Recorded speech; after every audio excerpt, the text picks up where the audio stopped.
quick, kids. So today I decided that I am going to talk to you about dinosaurs.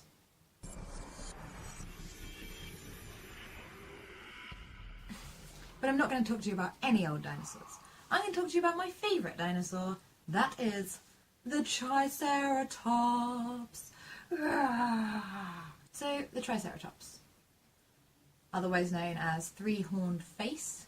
The Triceratops is one of the most iconic dinosaurs. There's no denying that.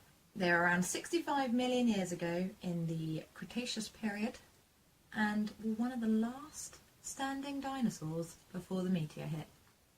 Its total body weight could go up to 8 tons. It's pretty heavy. And its skull alone could grow up to 2 meters in length. There's only 3 fossil skeletons of the Triceratops that have been found and dug up.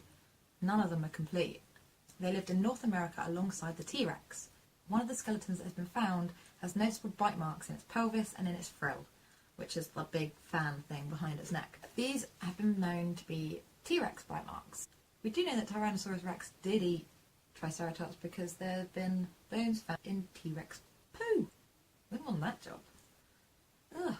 But was it an easy fight? The T-Rex is known for being probably one of the most vicious dinosaurs and a big killer that no one wants to come up against. The damage the T-Rex did to the frill of the Triceratops isn't a death wound. I mean, it's a pretty big gouge, but it's healed. Which means the Triceratops outlived the fight. It lived to tell the tale and lived long enough for its wound to heal. It survived an attack from a T-Rex. Certainly not a pushover in my books. The closest resemblance to a Triceratops these days is a rhinoceros, and rhinos use their head and their horn to ram their opponent. But did Triceratops do this? If they rammed at their opponent at their max speed of 15-16 miles an hour, then their jaw would break and their face would crumble, pretty much. As much as their horns could take the impact of the attack, their face and skull could not. They had side-mounted eyes on the sides of their head, so they could keep a lookout for predators at any moment. But with the horns and the frill, got quite a few blind spots where people can creep up on you. So how did it protect itself? Well, it used its horns against its own kind. Triceratops is believed to be quite a solitary creature. Any remains have been found on their own, and those that have been found in groups are just babies. Baby Triceratops.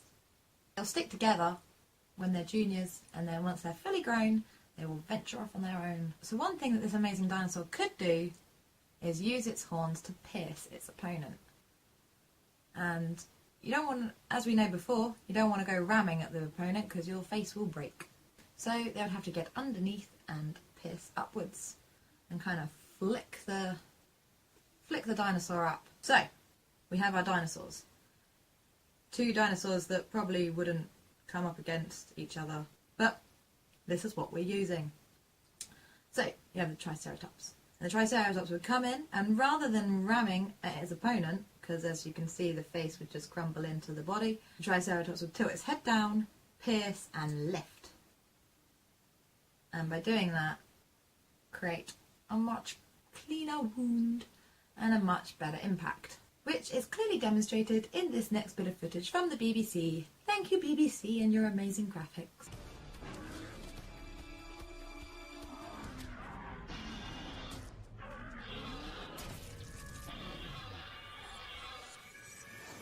So, I hope you learned something today from my little Triceratops infomercial.